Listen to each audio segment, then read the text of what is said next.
Rahman, kenapa ibu bapak saya bawa ke sini? Biar tahu kalau di sini itu banyak tempat yang sering disinggahi oleh baginda Rasulullah Shallallahu Alaihi Wasallam, termasuk tempat ini. Tempat ini itu di depannya udah dikasih tanda sekarang. Pemerintah Arab Saudi ingin memperlihatkan bahwa banyak tempat-tempat sejarah di tempat ini. Ini yang disebut dengan Bi'ru Khotam. Bi'ru Khotam. Bir itu apa artinya? Sumur. Khotam itu khotam apa? Cincin. Jadi disinilah peristiwa jatuhnya cincin baginda Rasulullah SAW, sehingga dicari oleh para sahabat sampai tidak ketemu lagi. Karena pada saat itu Rasulullah SAW sedang duduk-duduk di sini biasa sambil main air, duduk di sini karena airnya masya Allah segar, sehingga pada saat itu memanggil sahabat-sahabatnya yang 4 ini.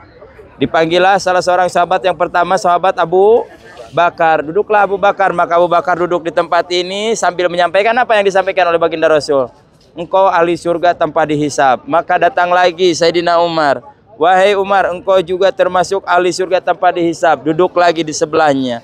Datang lagi siapa? Sayyidina Utsman. Sama disampaikan hal yang sama seperti itu. Sehingga pada saat itu ada yang menyebutkan bahwa Sayyidina Utsman pernah meminjam dulu sebentar. Begitu mau dipinjam jatuh ke dalam itu, maka tidak ketemu lagi. Sehingga para sahabat sampai pernah menguras sumur ini, tapi cincin baginda Rasul itu tidak ketemu.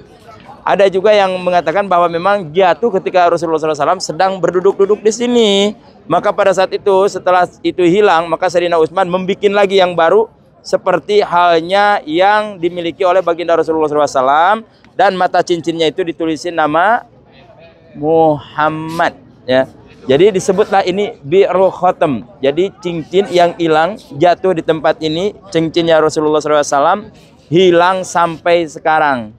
Nah, kalau mau nyari, ada yang mau nyari di sini. Birnya aja udah nggak ada, Bu ya. Kita yang penting tahu sejarah. Kalau baginda Rasulullah itu bermasyarakat, duduk bersama, kadang-kadang dengan masyarakat di sini yang luar biasa. Sedangkan yang dibangun untuk Masjid Quba ini adalah rumahnya Kulsum bin Hadam. Beliau juga masih termasuk keluarganya dari keturunan baginda Rasul. Dan tanahnya dijadikan untuk membangun Masjid Quba. Sedangkan baginda Rasul yang pertama hadir ke tempat ini, ke Quba, ada tempat sesuatu di belakang ini yang disebut dengan Biru Ajak. Di situ ada masjid yang pertama Rasul datang ke sini, sholat di tempat itu. Jadi kalau Quba ini setelah Rasulullah SAW singgah di tempat itu, maka Rasulullah selalu melaksanakan sholat di tempat ini dan bersama-sama para sahabat, sehingga dibangunlah Masjid Quba bersama para sahabat, sehingga pada saat itu pernah para sahabat mencium sesuatu yang luar biasa, yaitu wanginya minyak kasturi. Karena saat itu baginda Rasulullah SAW ikut membangun masjid ini dan mengambil batu-batuan, sehingga pada saat itu dalam keadaan perutnya, kalau istilah kita gimana ya? Kosong, leweh ya. Baginda sampai kelihatan oleh para sahabat, wahai Rasulullah, biarkan kami aja yang kerja di tempat ini. Apa kata Rasulullah? Wahai para sahabatku, silakan ambil kalian pekerjaan yang lain, biar aku juga ikut bekerja dengan beliau. Maka pada saat itu ciuman yang luar biasa itu ternyata harumnya keringatnya baginda Rasulullah Shallallahu Alaihi Wasallam, sehingga para sahabat mendekat, sehingga dijadikan bahwa keringatnya saja baginda Rasulullah SAW wangi seperti minyak kasturi. Makanya kalau Sayyidah Aisyah ketika baginda Rasulullah SAW datang dari manapun, dari pekerjaan, dari kebunnya, baginda Rasulullah SAW yang didulukan adalah mengelap wajahnya baginda Rasulullah SAW. Terus keringatnya itu diciumnya, Bu, karena harumnya yang luar biasa. Pertanyaannya, ibu punya suami, pernah gak mencium keringat suami? Udah. Saya pertanyakan, jika keringat baginda Rasulullah SAW wangi seperti minyak kasturi, kalau keringat suami ibu wangi apa bau? Wangi. Keterlaluan Pak Yai. Wangi. Padahal itu semestinya ibu juga seperti itu. Apa yang dilakukan oleh Sayyidah Aisyah radhiyallahu anhu. Wahai kekasihku, wahai sayangku, engkau pulang dari kerja, ini keringatmu biarkan menjadi saksi bahwa engkau telah telah berjuang untuk keluarga kami, terus diusapnya, terus diciumnya Bu, kalau bisa ya, diciumnya ya udah pura-pura harum aja gitu ya. Oh.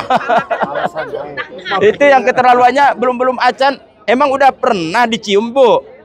Belum kan? Makanya nanti kalau pulang dari sini cobain usap wajahnya suami kita, langsung diciumnya.